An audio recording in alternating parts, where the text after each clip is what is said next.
yesterday afternoon as I was watching football, I was also watching basketball.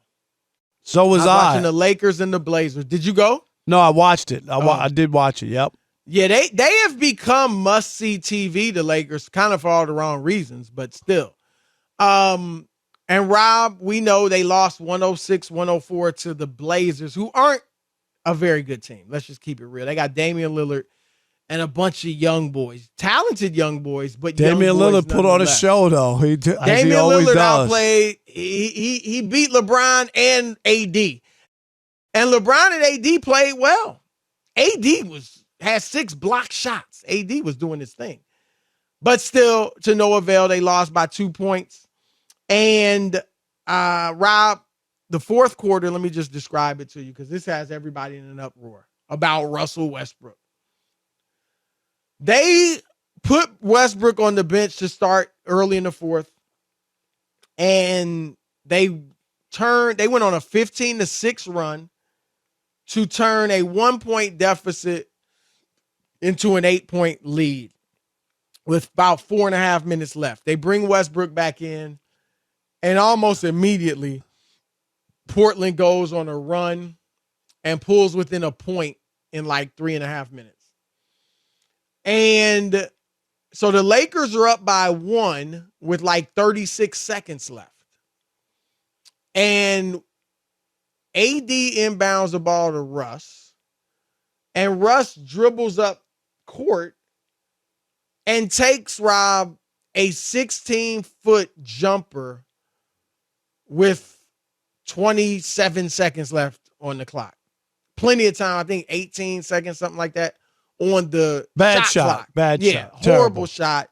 Misses.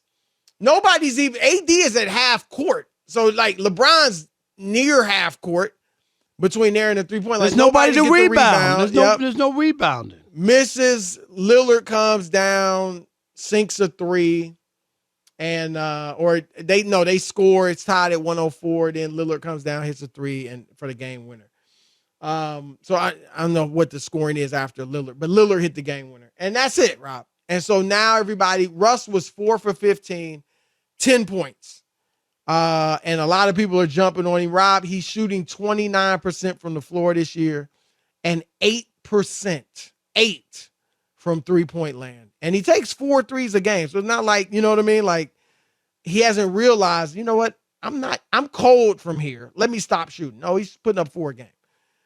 So it's bad. They're 0-3. You can live with losses to the Warriors and the Clippers.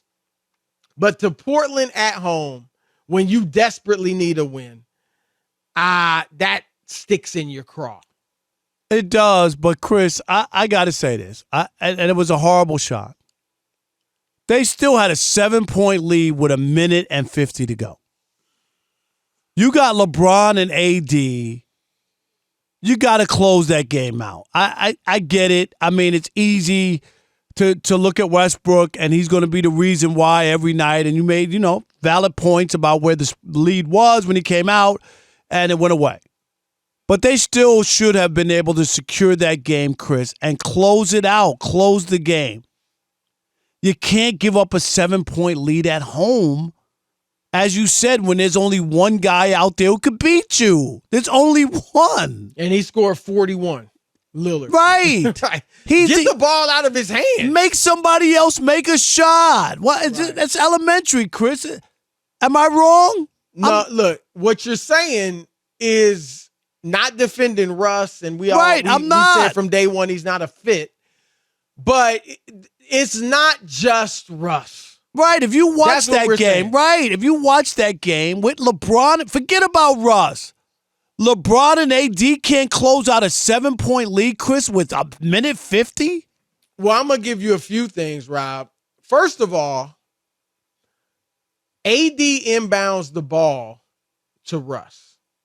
Now, you have Russ on the right. If you watch the play, you have Russ on the right in the backcourt and LeBron on the left. LeBron should be calling for the ball, and AD should give LeBron the ball. Because, Rob, there's 28 seconds left, or 30 seconds, whatever it was at that point. and I can pass it to one of the worst decision makers in the league, or I can pass it to one of the best decision makers in the league.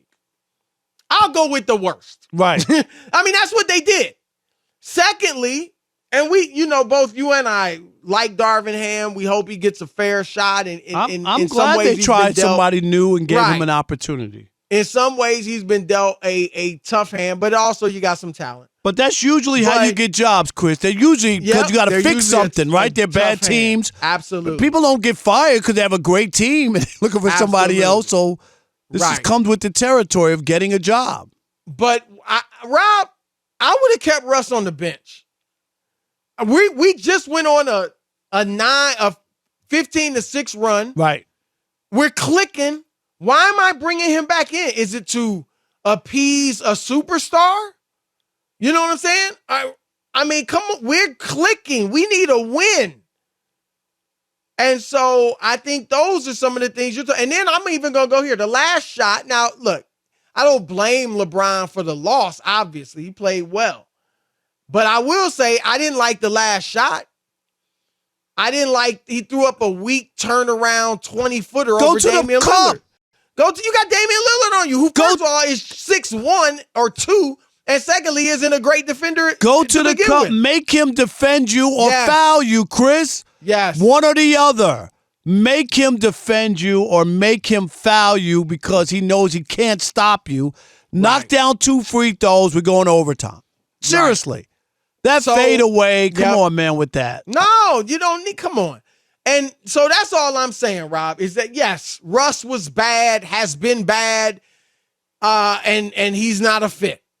But there are other issues going on here beyond him. I mean, Rob, they continue. Now, Grant, thankfully, yesterday they cut it down a little bit. I think they only took about 33 threes. I mean, they were averaging 42. Which is just for a team like that can't shoot. Top 5 in the league, right. And they're dead last in three-point percentage, Rob, at 21%. 21%. And Eddie Johnson, friend of the show, Rob, former player with the Suns, here's what he says. You know what, all this with the analytics craze? A made 2 is better than a missed 3. Right. Right? They can't shoot.